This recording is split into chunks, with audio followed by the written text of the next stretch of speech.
Welcome back to Back in the Day History. Today, we're exposing the dark side of Rome with 5 jaw-dropping scandals that rocked the Roman Empire to its very foundations. Get ready for a thrilling journey through ancient Rome's most notorious and infamous events, filled with intrigue, betrayal, and shocking revelations. Kicking off our countdown with the first scandal is the assassination of Julius Caesar, one of the most pivotal events in Roman history. Let's set the stage and delve into the political intrigue that led to this shocking act of betrayal. Julius Caesar was a Roman military general and statesman who rose to power through a series of successful campaigns and political alliances. In 49 BC, Caesar famously crossed the Rubicon River with his army, sparking a civil war that ultimately led to the collapse of the Roman Republic and the establishment of the Roman Empire. Caesar's increasing power and ambition caused great concern among the Senate, who worried that he aimed to become an all-powerful king, putting an end to the Roman Republic. In the middle of March in 44 BC, Julius Caesar's fate was sealed. A group of conspirators, led by Brutus and Cassius, gathered in secret to plot Caesar's assassination. They planned to lure Caesar to the Senate, where they would strike under the guise of presenting him with a petition. As Caesar arrived at the Senate, he was greeted by the conspirators, who gathered around him.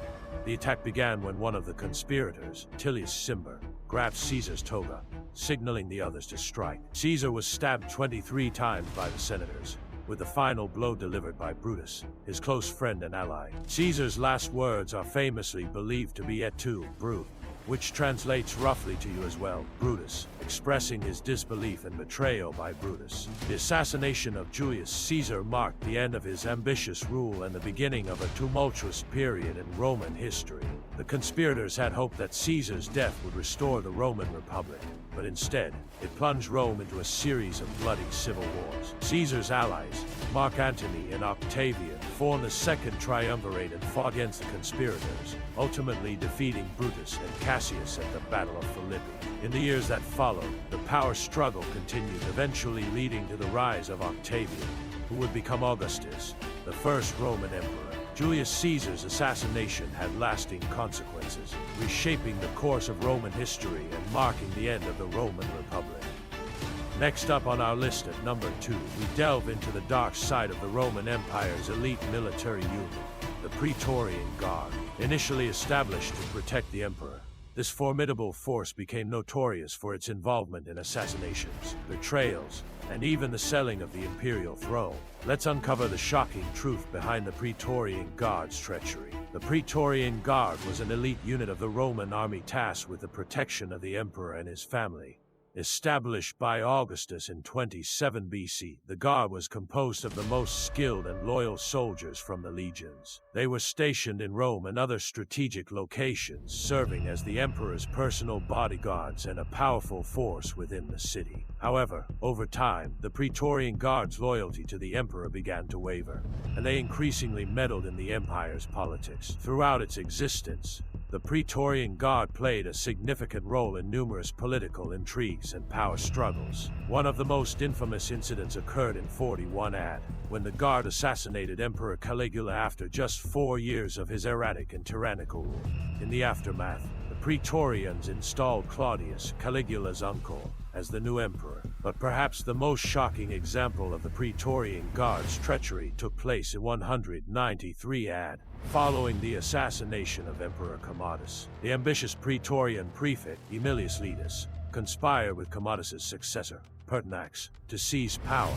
However, the Guards quickly grew dissatisfied with Pertinax's rule and murdered him after only 87 days in power. In an unprecedented move, the Praetorian Guard then auctioned off the imperial throne to the highest bidder, Didius Julianus, who offered a massive 25,000 sesterces per soldier to secure their support. The Praetorian Guard's meddling in Roman politics had severe consequences for the stability and legitimacy of the empire. The blatant auctioning of the imperial throne demonstrated the extent of their corruption and the dangerous influence they wielded. Didius Julianus's reign was short-lived, as he was overthrown and executed just a few months later, leading to the Year of the Five Emperors, a period of chaos and civil war. The treachery of the Praetorian Guard ultimately sealed their fate. In 312 AD, Emperor Constantine the Great disbanded the Guard, replacing them with a new elite military unit, the Scali Palatine. The Praetorian Guard's actions serve as a stark reminder of the corrupting influence of power and the dangers it posed to the stability of the Roman Empire.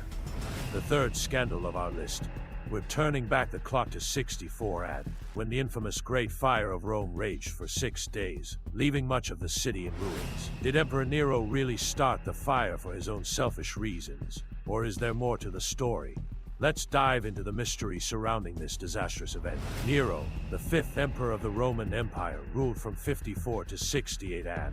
While his reign began with relative stability, it would later be marred by accusations of tyranny, extravagance, and even matricide. Nero was a controversial figure, known for his love of the arts and his grand building projects, but his rule would ultimately end in disgrace. In the sweltering heat of July 64 AD, a fire broke out in Rome's merchant district near the Circus Maximus.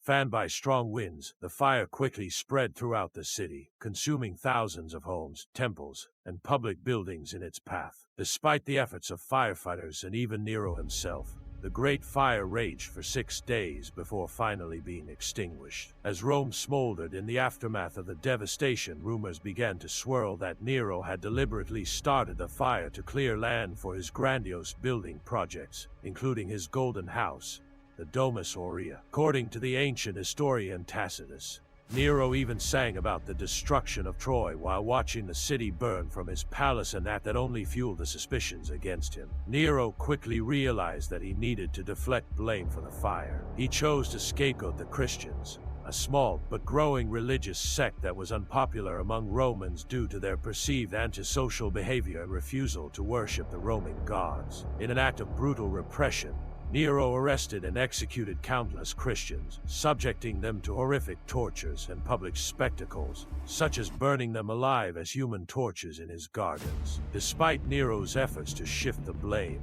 the rumors of his involvement in the Great Fire of Rome persisted, tarnishing his legacy and casting a dark shadow over his reign. The fire marked a turning point for Nero, as his rule became increasingly tyrannical and unpopular. Eventually, in 68 AD, Nero would face a revolt from his own military and take his own life, ending the Julio-Claudian dynasty and ushering in a new era of political instability.